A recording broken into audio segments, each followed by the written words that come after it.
Today, I'll walk you through exactly how to sign into CapCut on your PC using either your email or your Google account. By the end of this tutorial, you'll be all set up and ready to unlock all of CapCut's advanced features, like saving your projects, syncing work across devices, and accessing cloud tools. So let's jump right in and make sure you're ready to create on CapCut seamlessly. First things first, let's open up the CapCut PC application. You'll usually find the CapCut icon either on your desktop or in your computer's Start menu.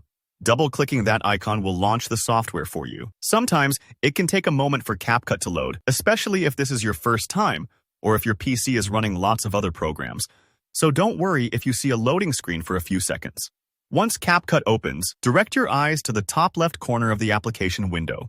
You should see a button that says Sign In. This is your gateway to accessing your personalized CapCut experience. Just click on that Sign In button. One gentle click is all you need. If you're not seeing it right away, try maximizing your window or checking if you're already signed into an account by mistake. When you click Sign In, a pop-up window will appear with different sign-in options. For maximum ease and convenience, most people today prefer using their Google account. So go ahead and click on the Sign In with Google option in this pop-up. Why use Google? Well, it's super secure, fast, and you won't need to remember a new password. Plus, it ties right into your existing email and cloud storage if you use other Google services. After clicking Sign In with Google, your default web browser will automatically open a new window or tab. This is CapCut talking directly to Google, asking permission to use your account safely. Here, you'll see a list of all the Google accounts currently connected to your device. Simply pick the one you want to use. If you're managing multiple Google accounts for home, work, or school, just double-check you're choosing the right one before confirming. Next, you'll be asked to grant CapCut a few permissions. This is totally normal, and it's what allows CapCut to sync your projects and settings across devices.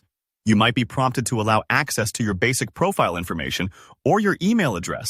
If you're curious or a bit cautious, take a moment to read through the permissions. You'll see these are standard for creative apps like CapCut. Then, just click Allow to proceed. Once you've done that, you can close the browser window if it doesn't close automatically. Head back to the CapCut application, and within a few seconds, you'll see your account information pop up in the top left corner. This might be your Google profile picture, your name, or your email, usually a clear sign that you're all signed in and ready to go. That's it. You've signed into CapCut on your PC using your Google account. Now you can save your videos to the cloud, collaborate, and access your work from almost anywhere. If you ran into any hiccups, remember it's totally normal. Sometimes browser pop-ups get blocked, or your internet connection might slow things down. Just try again or ask in the comments if you need extra help.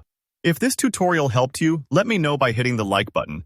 And don't forget to subscribe for more easy-to-follow tech guides. Have questions or want to see tutorials on other editing tools? Drop a comment below. I read everyone. Good luck with your CapCut projects, and I'll see you in the next video.